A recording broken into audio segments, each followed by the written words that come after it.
And then the other thing is, if you look around the world, there are countries, developed countries that have far more subsidies for buyers than we do, and their Sure. affordability is worse even. There's been no improvement. It's you need an abundance of supply is the only way to structurally give us a chance to work down. And that is a chance to work down on like a real inflated basis on a long period of time. Um, Yeah.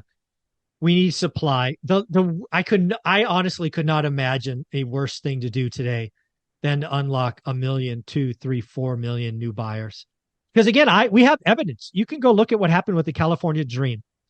The California Dream was perceived as free money. It unlocked crazy amount of activity in like 2 weekends. It disappointed a lot of people because the money got spent so fast. So what does our governor do? He goes back and gets another 200 million. Is going to try it again.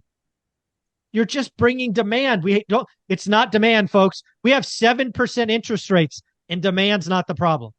It's and supply. this year, if things continue where they are now, we're not just going to rise on home prices on a nominal basis. We're going to rise on a real basis. Like if we're over 3% for home price growth this year, we rose on a real basis. That's crazy. Yeah, at 6 and 7%. Yeah. Again, if this gets done and announced, I don't know, late this year, early next year, like if this gets announced before next spring selling season, watch out. Yeah. Prices could again, my call, not yours. If this gets announced with 100 billion and 4 million buyers can take part, we'll see prices up double digits. Supply and demand's undefeated. Take a look at this. If it sounds like a lot of money. I need to figure out what's going on. But yeah, it doesn't take a lot with supply so tight to really push down on it. And well, the reason that the reason you get overheated price growth is just demand overwhelmed supply. That's what Exactly. happened with the pandemic. Supply had no, so the pandemic happens. We had 2.2 million more household formations than were expected. 2.2 million more. And the Federal Reserve's researchers say that given the increase in demand during the pandemic boom, supply would have needed to increase 300% to match it. Wow. Supply could not do anything. Supply cannot move in the short term like that. And that creates just the overheating. Once demand overwhelms supply, like there's just so much on top of it, like a bunch of bricks.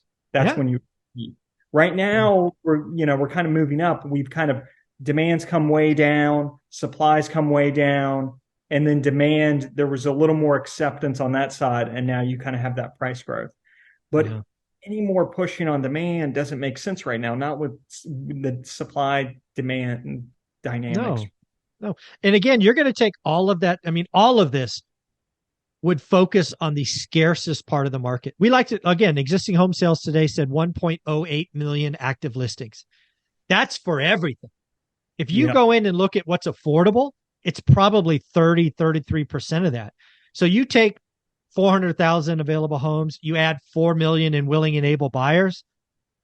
And again, the stat that I go back to is what happened in King County, which is Seattle. And I think it was May of last year. It was the most unhealthy stat. It might have been May, maybe been June. The average purchase price, Lance, Yeah, that one. 112% of list. That's not supposed to happen.